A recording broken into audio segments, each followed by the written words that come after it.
Yo, people, what's going on? What's going down? It's your boy. I'm back for the player ratings for the frustrating draw. Unbelievably frustrating. You lot don't even know, man. Mash up man's whole mood. And yeah, Arsenal 2, Tottenham 2. Mate, that Gabriel Jesus miss. It's like, yo, that's gonna haunt me for the rest of the day. But we have to do this. We have to do the player ratings most certainly. And yeah, without further ado, let's get going. Let's get into it. So in goal, David Raya. Look, David Raya, what can I say? Brilliant saves, potentially one of the best saves of the season that you're going to see today from him. Did the most that he could, but of course, the goals that we conceded, he needed help, and yeah, it's one of those ones. The record for clean sheets for him finishes. But overall, I think he had another fantastic stellar performance, coming to pick up balls very early, commanding his box, being vocal. So yeah, for that, I'm gonna give him a 6. Going into that back line, Ben White. Do you know what? Ben White didn't have a bad game. I'll be honest and I'll be raw. I don't think Ben White had a bad game. I just feel as though it was one of them ones where he just yeah, man. The link up with Saka wasn't really there. And yeah, at times when he's exposed, then Ben White is exposed.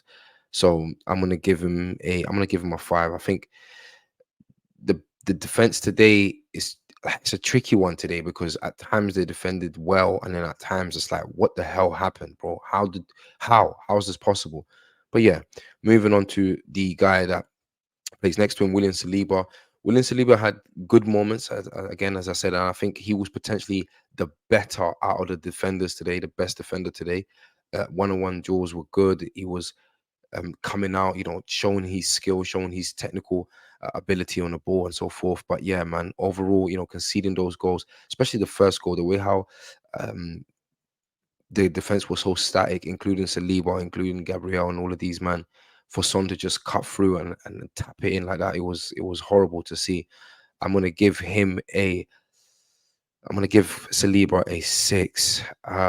Gabriel Magalhães, my guy. Look, Gabriel, again, I say that Saliba's potentially one of the best players, but I think Gabriel, he just has such an important role in this team in terms of his calmness, the way he kind of distributes the ball and he kind of gets everything going. He was good for some tackles as well, getting a foot in, getting stuck in as he normally does.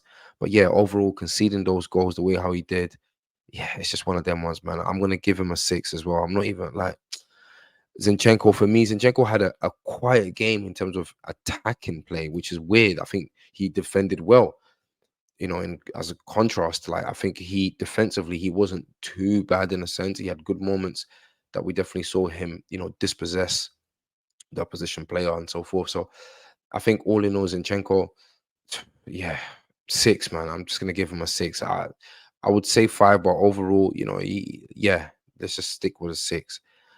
Martin Odegaard moving into that midfield. Martin Odegaard collecting a yellow card as well. I think he was poor, and he's going to be somebody who people are going to talk about in a sense.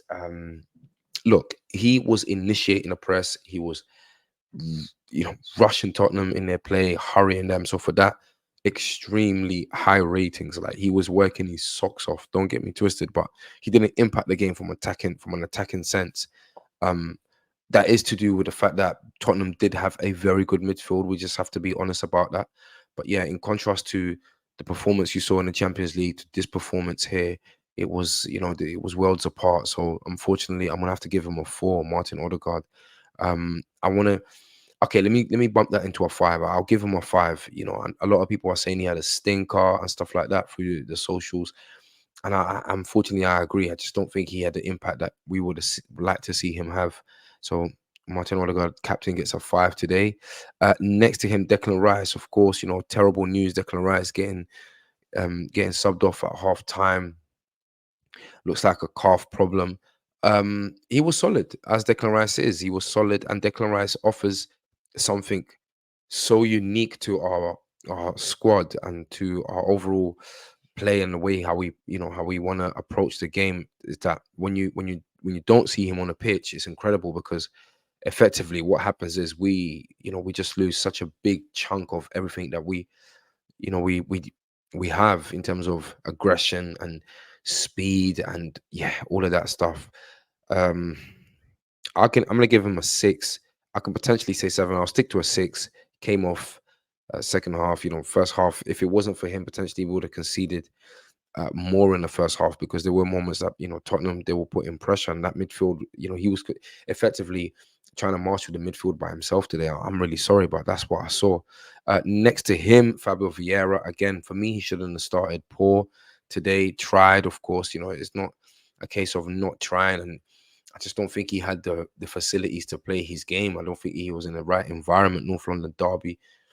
It was just a game too far for him in terms of the pressure and so forth. Like yeah, it wasn't a good outing for him. I'm gonna give him a four. I'm not gonna lie. Came off, kept on going down, complaining about getting hit in the face and that bro, it's the Premier League. Stop complaining, bro. Like get up and just gonna have to eat that one and go again. In front with the front three, Bukayo Saka, my boy. Look, Bukayo Saka, he gets a seven for me because I honestly think he tried. The initiative was with him whenever the play was going through him, and of course, taking shots, fantastic to see. Look what you get. Look what happens. You get luck. It deflects off Romero into the goal, 1-0, and brilliant for the penalty as well. Sucking up all of that pressure and just taking it upon him to convert the penalty. Brilliant penalty as well. So he gets a seven for me, Bukayo Saka. Hopefully he's not injured. Hopefully he can shake it off. I'm sure he can. He's one of the best players at shaking off niggles and knocks and stuff like that. So yeah, he gets a seven. Next to him, Gabriel Jesus. Look, Gabriel Jesus would have got a high rating for me if he hadn't have missed that chance because I think he played fantastic. I think he was always a threat. I think he was bringing that wild element to his game. But then again, missing chances, skying it and stuff like that. Man, Gabriel Jesus, my guy, he's gonna get a five. I'm not gonna lie. He's gonna get a five for me. Yeah, Gabriel Jesus gets a five. Eddie Nketiah for me, he's gonna have to get at least a four. Eddie Nketiah has to get a four. I'm so sorry because Eddie Nketiah, with all due respect, yeah, he played horribly. He played so horribly. He was just rash. He wasn't, he didn't look engaged enough in the first half. He didn't look hungry enough in the first half. He looked like he wanted to essentially get fed when you're not really gonna get that. You're gonna have to hustle and tussle and for your chances, and you're gonna have to do the things that elite centre forwards do in high pressurized games like this. And at times it's only one chance and that's all it takes, and you have to be there. Even Gary Neville was saying it, like one of the corners, you're supposed to be in the back post to eat that chance, bro. The ball gaping and the chance to goal, like it's like, come on, man. No goals, shots on target, maybe one or two, but just not effective. Like, and it's like, bro, I don't know, man. He gets a four for me. Eddie Nketiah. I didn't like his performance at all this game. I was watching him play live and just saying to myself, Eddie Nketiah needs to come off. And then what does Mikel do? He takes off Gabriel Jesus, who, yes, maybe he could have been carrying a niggle or so, but it's like, bro, he's the threat. He's the one that will potentially score, not Eddie Nketiah. Like, I'm sorry. In terms of probabilities, it's probably Gabriel Jesus that will score because you try to do a mad thing, which is, unorthodox and create a chance and get himself a goal. Yeah. The substitutes, listen, what can I say, man? Jesus Christ, the substitutes, unbelievable. Yeah. Declan Rice coming off for Jorginho. Jorginho, poor, free, conceding, not up to the pace. We essentially can attribute this draw to Jorginho because of that chance. It is what it is. Effectively, that's how you can look at it. Kai Havertz tried. Fabio Vieira coming off for Kai Havertz in the 46th minute. He tried. I'm going to give him a six because I didn't think he had a bad outing for the minutes that he played. Reece Nelson, I'll give him a five. Emil Smith Rowe, Jesus Christ, I mean, coming on for 4 minutes, he gets a standard. He gets a standard five, and yeah, finally. Last but not least, the manager Mikel Arteta. It was crazy in this game. I don't know, man. I think this game I'm gonna have to give Mikel Arteta a six, like kind of media-ish.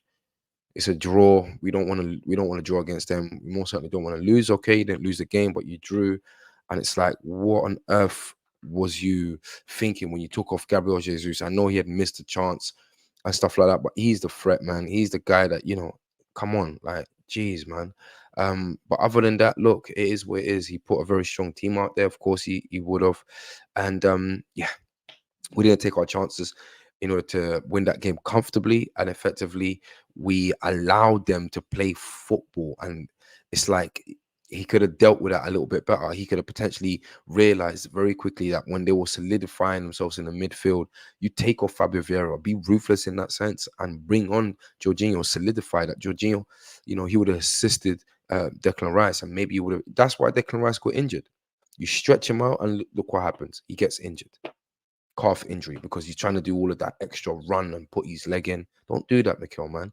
He needs help. Declan Rice is a fantastic, brilliant player, but he does need a little bit more help. You can't put two attack attack-minded midfielders next to him and make him control the midfield in such a high pressurized game such as this. And in terms of, there's going to be runners like that. Papissar and Basuma, like Yves Basuma, they're not serious guys. They're not it's serious guys, they're not jokers out here. Like, these men are athletes, bro. Them men, they were strong. Them men, they kept going all the way to the 100th minute. Like, serious stuff. Anyways, people, drop a like. Please smash the like button. It would really help. As you know, I'm trying to build my channel. Let me know what you think in regards to my view, and I want to know your view. I really want you guys to engage with me on the comments. So yeah, let me know, people, man. Frustrating.